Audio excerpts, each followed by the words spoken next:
I came back to the orchard because the trees stopped bearing fruit the year I left, and 21 years later, the new owners wrote me a letter that said the only apples still growing were on the 6 little trees my daughter planted the spring she was 4, and every single one of them had her name carved into the skin like the trees had learned to write. Was 55 years old, living in a 1-bedroom in Sacramento that smelled like hospital soap and the particular kind of nothing that comes after you bury your child and then sell the only place she ever called home. Elle hadn't touched dirt in 2 decades. My hands had forgotten the weight of a Gravenstein, the exact angle to twist so the stem snaps clean. I'd become a woman who scheduled grief in 15-minute increments between conference calls and microwave dinners. The letter sat on my counter for 9 days before Elle opened it. I knew the handwriting. Emery Quinn, no relation, the couple who bought the orchard after the accident. I knew what it would say before I read it. I read it anyway.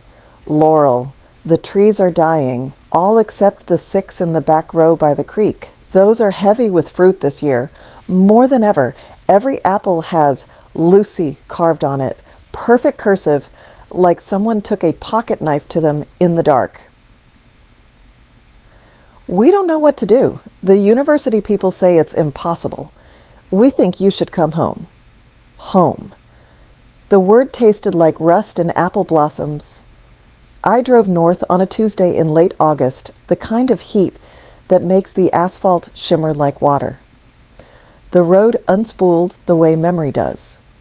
Slow, then all at once. Past the rusted sign for Sebastopol. Past the farm stands already closing for the season. Past the place where the highway narrows and the redwoods start leaning in like they're telling secrets almost turned around at the gates. The orchard looked smaller than I remembered, or maybe I had just grown large with grief and everything else shrank to fit. The house, our house, was painted a different color. The porch swing gone, the climbing rose I planted the day we brought Lucy home from the hospital, hacked back to stubs. But the trees were still there.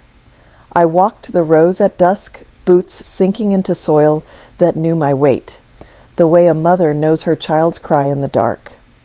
Row after row of barren branches, leaves curling brown, even though it was only August. The irrigation lines dripped uselessly. The new owners had tried everything. Fertilizer prayer, consultants from Davis. Nothing worked. Then I reached the back row by the seasonal creek, the one Lucy called her forest, because the trees were so small when she planted them. 6 Gravenstein seedlings we bought at the Grange swap when she was 4.5 and convinced apples grew from kisses. They were tall now, 30 feet easy, heavy with fruit, that glowed like lanterns in the half-light. I stepped closer and the smell hit me. The exact smell of Lucy's hair after she'd been rolling in the grass with the dog we never got around to naming. Reached for the nearest apple, perfect, heavy, the skin blushed rose and gold, and carved into it in letters no deeper than a fingernail, but perfectly formed. Lucy, every apple on every tree. Hundreds of them. Thousands. All bearing her name like the orchard had learned to speak after 21 years of silence. I sank to my knees in the dirt and cried the way you cry when the world finally answers a question you stopped asking out loud. That was how Rowan found me. Elle heard his boots before I saw him. Slow, deliberate, the sound of someone who has spent his life trying not to startle things. When Elle looked up, he was standing at the end of the row, tall and sun-browned, hat in his hands like he was at a funeral. Rowan Hale. I knew him the second I saw the scar over his left eyebrow, the one he got the summer he was 12, pushing Lucy higher on the tire swing than any kid should go. He'd been 16 the year of the accident, working summers for us, saving for community college, in love with my daughter in the quiet way boys love little girls who still believe in magic. He never came to the funeral. I never blamed him. Some absences are mercy.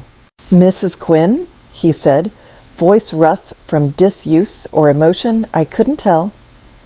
Emery called me, said the trees were doing something. Elle laughed, or tried to. It came out wet. They're talking, I said. They just learned how. He looked at the apples, at the name carved over and over, and his face folded in on itself the way men do when they're trying not to cry in front of women who already are. One should have been here, he whispered. That day, I was supposed to watch her while you and Mr. Quinn went to the co-op. I was late. 10 minutes. I stopped to fix the flat on my bike, and I stood up so fast the world tilted. Stop! My voice cracked like a branch in wind. Don't you dare take that on. You were 16. It was a tractor rollover. The coroner said it was instant. You couldn't have stopped it. He shook his head, stubborn as the day he was 12, and refused to come down from the tree until Lucy promised to marry him when they grew up. I promised her I'd always catch her, he said. I didn't. We stood there in the dying light while the apples kept whispering her name, and the creek kept doing its small, eternal work of carrying things away and bringing them back. Eventually, he asked the question I'd been dreading. Will you stay? Just till harvest? The trees. They're waiting for you. I wanted to say no. I wanted to get back in my car and drive until the Pacific swallowed me whole. But the orchard had other plans. I stayed. The Emerys gave me the cottage at the edge of the property, the one we used to rent to seasonal pickers. It smelled like cedar and absinthe. I aired it out, burned sage I didn't believe in, and slept with the windows open so I could hear the trees breathing. Rowan came every morning at 5:30 with coffee strong enough to raise the dead, and the kind of quiet that doesn't need filling. We walked the rows together, him telling me what the trees needed the way some people read palms. This one wants more iron. That one's grieving the deer that used to sleep. Under it, he never asked about the years I was gone. He just handed me pruners and let me remember how to hold them. We harvested Lucy's 6 trees by hand, every apple perfect, every name carved clean. We filled crate after crate, and still the trees kept giving, like they'd stored 21 years of fruit just for this season. One night in September, the harvest moon so big it felt close enough to touch. Rowan built a fire in the pit behind the cottage, and we sat with a bottle of cider pressed from the first apples we picked. The label was one Lucy drew when she was 5, a stick figure family under a tree that rained apples like hearts. He was quiet for a long time, turning his mug in his hands. I kept the swing, he said finally. Elle looked at him. The tire swing. After you sold the place, I came back one night and cut it down before they could. Been hanging in my barn ever since. Thought one day. He didn't finish. He didn't need to. I started crying again. Quiet, the way you cry when something inside you finally unhooks. He moved closer on the log until our shoulders touched, until Elle could feel the warmth of him through 2 flannel shirts and 21 years of blame. I forgave the orchard a long time ago, I whispered. I never forgave myself for leaving it. Rowan took my hand, calloused and steady. Then stay, he said. Stay and let it forgive you back. Elle did. We grafted new trees that winter. Scions from Lucy 6 onto rootstock strong enough to outlive us all. Rowan built a bench under the oldest of her trees, carved her name into the seat the way the apples had taught us. Every spring the blossoms came heavier, every fall the fruit sweeter. Some mornings I wake before dawn and walk to the back row alone. The apples still bear her name, but now there are new carvings too. Smaller, careful, done by a man who never stopped being 16 in some part of his heart. Mama Rowan Home. We never married on paper, we married in the orchard's language. Rings made from apple wood, vows spoken to the trees at solstice, a tire swing rehung, higher than ever, so the wind can push it when no one's looking. The big trees never bore again. They stand barren and proud, guardians at the entrance, letting the little ones do the work of feeding the world. And every harvest moon we open the gates and invite anyone who's ever lost a child to come pick an apple from Lucy's trees. We don't charge. We just ask them to tell us their child's name out loud while they hold the fruit. The orchard listens. It always has. Some nights, when the fog rolls in from the coast and the moon is thin as a fingernail, I swear I can hear her laughing on the tire swing. High, wild, 4 years old forever. Rowan hears it too. He just squeezes my hand and keeps walking the rows, checking for deer damage, making sure the gates are latched, because some promises aren't about catching someone when they fall. They're about staying on the ground long enough for them to come back and land whenever they're ready. And we have all the time in the world now. The orchard made sure of that. I stayed. Not just for that harvest, or the next, but for every harvest after, until the seasons stopped feeling like something that happened to me and started feeling like something that happened with me. Rowan and I turned the Picker's cottage into a real home. Slowly, the way you turn a scarred heart into something that can hold water again. First came the bookshelves he built from applewood prunings, each plank sanded until it glowed like honey in lamplight. Then the quilt L pieced from Lucy's baby clothes and Rowan's old work shirts, every square a different year of missing or finding. Then the dog, a mutt the color of storm clouds who showed up the first winter and refused to leave, so we named her Cider and taught her to ride in the orchard truck between us. We never filled Lucy's room with another child. Some spaces are meant to stay sunlit and waiting. Instead, we hung the tire swing in the open doorway so the wind could rock it when we weren't looking, and we left the walls the exact shade of dandelion yellow she picked out the week before the accident. The big trees never bore fruit again. They stood sentinel at the entrance like grandfathers who had said everything they needed to say, and were now content to watch the young ones speak. People drove from as far as Oregon to see them, the barren giants guarding the orchard that grew apples with children's names carved in them. We never charged admission. We just asked them to walk quiet and leave their grief at the gate if they could carry it no further. Rowan became the orchard's voice. He could stand under a tree with his eyes closed and tell you what it needed before it knew itself. More phosphorus? Less water? A song. He taught me again how to graft, how to read the sky for frost, how to sleep with the windows open so the trees could breathe with us at night. We pressed cider every October under the harvest moon. Hundreds of people came, parents who had lost children, children who had lost parents, anyone who needed to taste something that remembered. We filled mason jars and labeled them with the year and the names of every child the orchard had spoken for that season. The cider was sharp and sweet and left people crying into their cups without quite knowing why. Some years the apples carried new names we didn't recognize.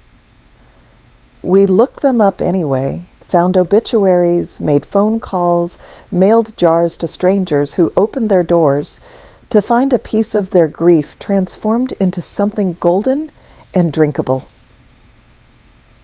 We never explained how we knew. We just wrote on the card, "From the orchard that remembers."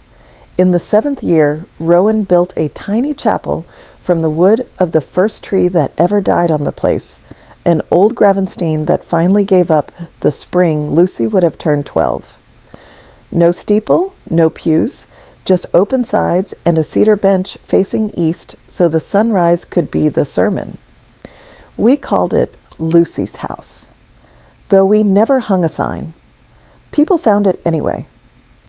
They left notes under rocks, photographs tucked into the rafters, baby shoes tied to the beams with ribbon.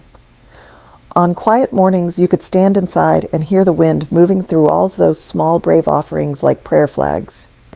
We got older the way orchards do, slow, deliberate, beautiful in ways that only show when the light hits right. My hair went the color of moonlight on bark. Rowan's limp, an old pruning ladder betrayal, settled deeper into his bones, but he still climbed when the trees asked him to. We stopped counting the years after the 20th harvest and started counting the new trees instead. One for every child whose name appeared on an apple, planted in a circle around Lucy's 6 originals, until the back row became its own small forest. Some nights we sat on the porch swing, he rebuilt from the original tire swing rope, and watched heat lightning over the Coast Range. Cider would sniff along the fence line, tail wagging at shadows only she could see. Rowan's hand would find mine without looking, the way roots find water. "Do you still miss her the same?" he asked once, voice soft as orchard dust. Elle thought about it, really thought, while the crickets measured the silence. "No," I said finally. "I miss her different now, like I miss the sound of rain on a roof Elle used to live under. It's still mine, just not where I sleep anymore." He nodded, like that made perfect sense, which it did in the language orchards teach you when you stay long enough. On the morning of the 25th harvest, I woke to find Rowan already gone from bed. I found him in Lucy's house, sitting on the bench with something in his lap, wrapped in the yellow baby blanket we'd saved all these years. When I sat beside him, he unfolded the blanket and showed me an apple. Small, perfect, the first of the season, carved into its skin in letters so delicate they might have been written by wind. "Mama and Rowan, thank you." He was crying, without sound, the way men do when joy is too big for noise. Elle took the apple, pressed it to my lips, and tasted 25 years of impossible ordinary miracles. That afternoon, we hung the tire swing higher than it had ever been. High enough that when the wind caught it, the rope sang the exact note Lucy used to hit when she laughed with her whole body. We never picked that apple. We left it on the tree in the center of the circle, where it stayed perfect and glowing long after every other fruit had fallen. People came for miles to see it. The apple that refused to drop, the one that carried our names like the orchard, had finally learned how to say, "I love you" back. Rowan died on the first day of spring the following year, quietly in his sleep, with cider curled at his feet and my hand in his. He was 71, though he never admitted to more than 50 in orchard years. I found him smiling like he'd just heard the best joke and was waiting to tell me the punchline. Elle buried him under the tree that grew the thank you apple, the one that still hadn't fallen. We planted a new seedling on his grave, a Gravenstein, of course, and by fall it was already heavy with fruit. Every apple on it bore the same 3 words over and over like a heartbeat. Caught you. The big trees are almost all gone now. Only the circle of Lucy's forest remains. And the new trees we planted for every child the orchard ever spoke for. I'm 78 or 80. I stopped counting the same year Rowan did, and my hands are more scar than skin, but I still walk the rows every morning with Cider's granddaughter, Ash, at my heels. People still come. They always will. They bring their grief in careful hands and leave with Cider, and quiet and the certainty that somewhere someone is keeping their name safe in the dark, sweet heart of a tree. And every harvest moon, when the air turns cool enough to taste like forgiveness, I sit on the bench in Lucy's house and listen to the wind move through all the small, brave things people have left behind. Sometimes, if I'm very still, I can hear them. My daughter laughing on a swing that never quite stops moving, Rowan humming the pruning song he made up the year the frost came early. Two voices braided together the way roots braid under the ground when no one is looking. I never sold the orchard again. I never will. Some places aren't yours to give away. They're yours to keep until the trees are ready to let you go. And mine, it turns out, are in no hurry. They still have names to carve, cider to press, promises to keep. And I still have time to sit in the circle of my daughter's forest, under the tree that caught the man who spent his whole life learning how to catch me back, and listen to the orchard say the only thing it ever needed to say: you're home. Stay. We remember